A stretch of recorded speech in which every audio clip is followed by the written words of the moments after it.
everyone. Nandito tayo sa Alcor. Weekend na naman, fishing ulit. Kaso nga lang, as you can see, basa ang daan dito sa may Alcor. Umulan. Umulan kagabi malamang. Sana hindi masyadong basado sa pwesto natin. And as you can see doon sa right, merong rain clouds ayun. Tumutulo pa yung ulan doon somewhere out there. Hopefully makahuli tayo ngayong weekend na to. Hindi maging sagabal yung ulan, ano? Siyempre hindi naman tayo mangingisda kapag may lightning. Bawal yun. At para na rin sa ating safety. Anyway, see you later.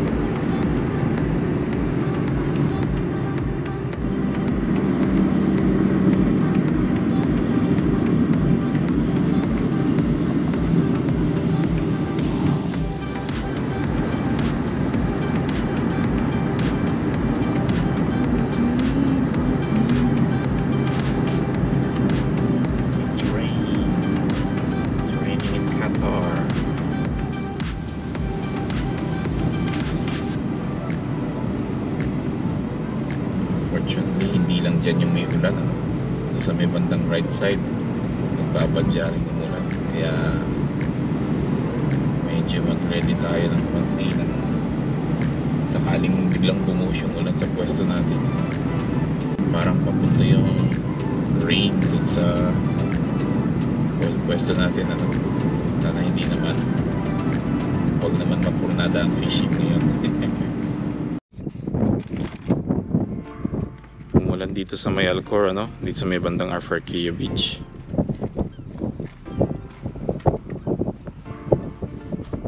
Calm naman yung water.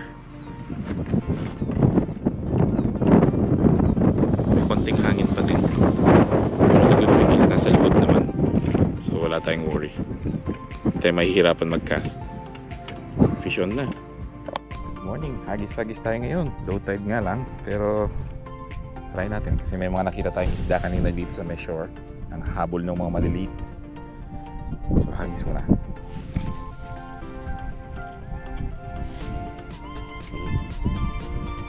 Nagalit lang natin yung slack ng line natin. Quiet day na yun, eh.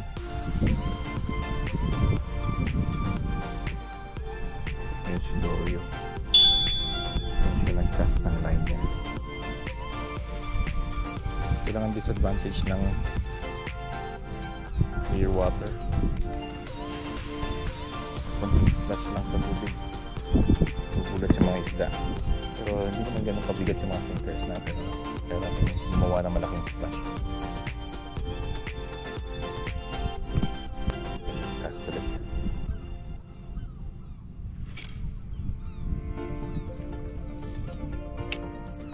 Hindi masyadong malayo yung mga cast natin ngayon, ano? Kasi yung mga nakikita kong mga ripples sa dagat malalapit lang. So that means yung mga isda ay nagsa-travel lang malapit dito sa shore. Kanina bago tayo mag-start may nakita akong malaking splash dito sa tabi lang, eh. Nanghahabol siya ng mga maliliit na isda, yung mga baby fishes.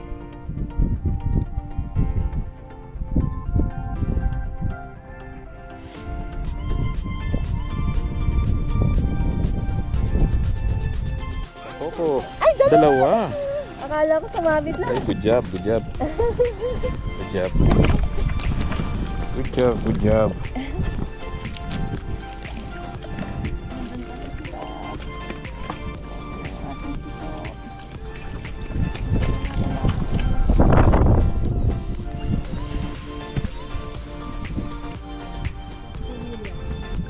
May huli si Dory.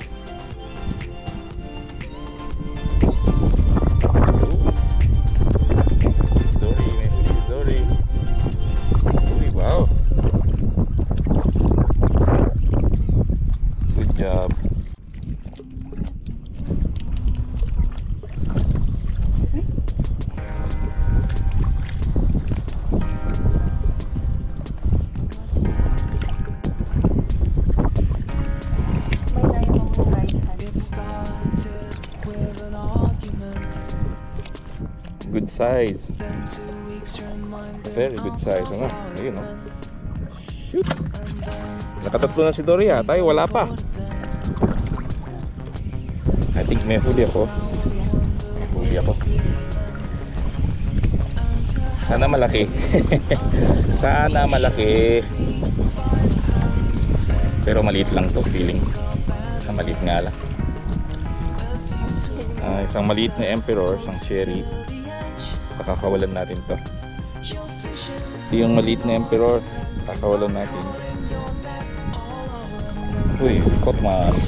May huli tayo. Ano to? Bato? Parang sumabit. Sabitan ko pa yata. Ay, natanggal natin kasi may huli tayong maliit na monocle bream. Pakakawalan natin na masyado maliit. Yan yung monocle bream mo. Pakakawalan natin kasi maliit. Ay, wala na.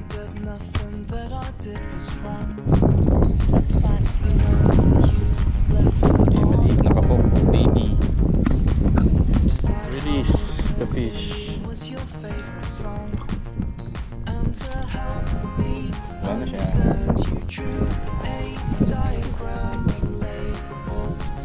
Wow. Ay.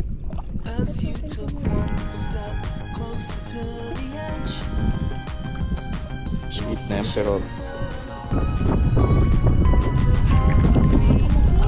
Wow, flathead. Okay, very good. Flathead. Flathead, flathead. Laki ng flathead. Ay, masarap to. Masarap to, masarap to.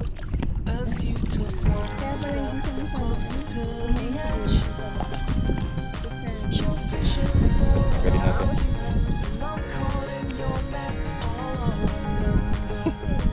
Maliit naman, emperor na maliit. Malakapas. Triggerfish? Bream. Bream. Pwede na.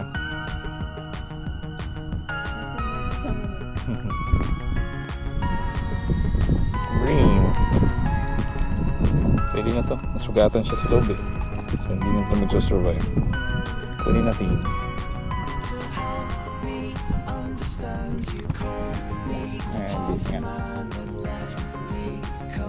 Pero hindi pa nyo. So release. Bye bye. Slide sa kamay ko.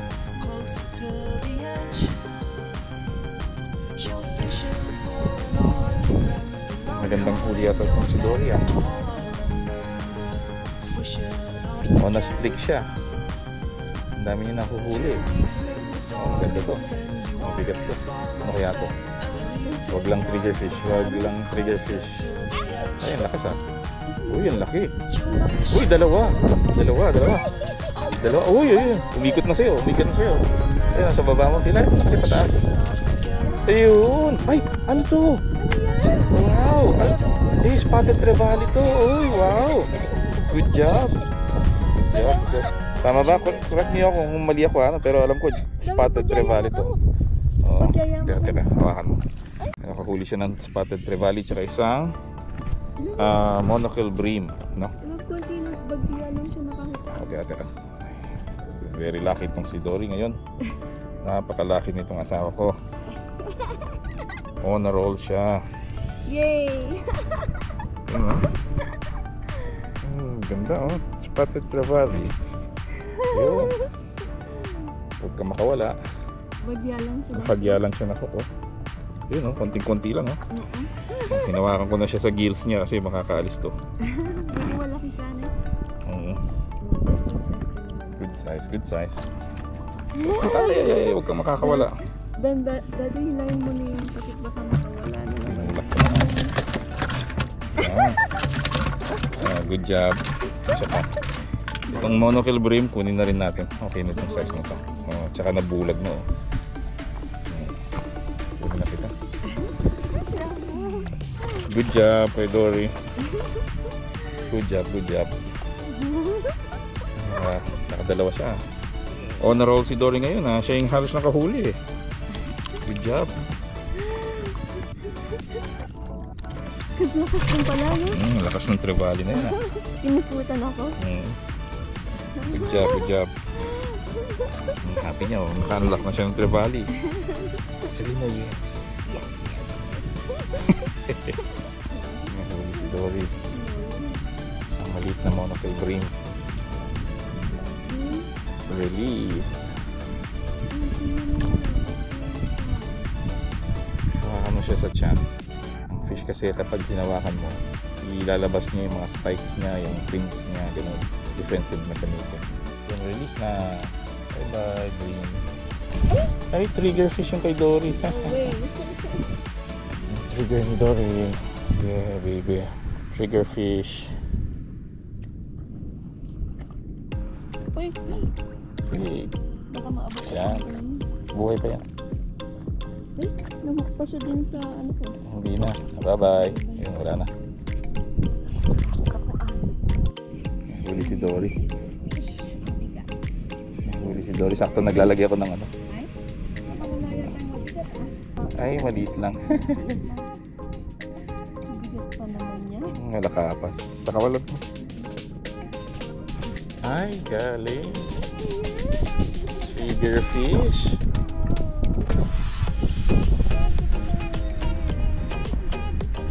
Trevally.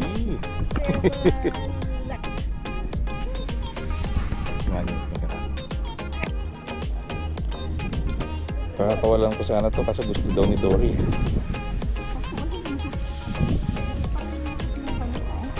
Ito, buhay na buhay po. Gusto mong kunin to? Kunin na rin natin ito.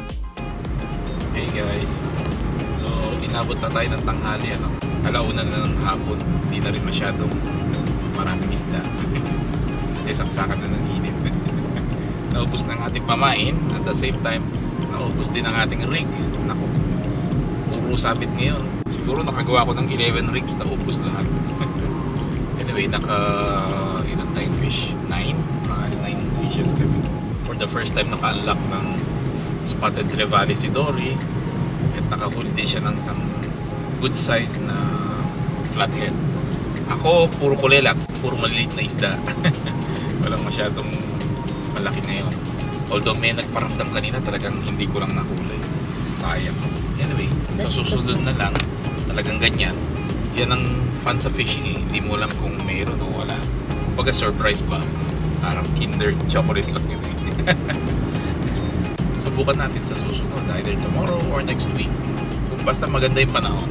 Anyway guys, see you next week ulit. At maraming salamat muli sa inyo sa inyong pagsubaybay. Thank you very much from Qatar. Bye bye.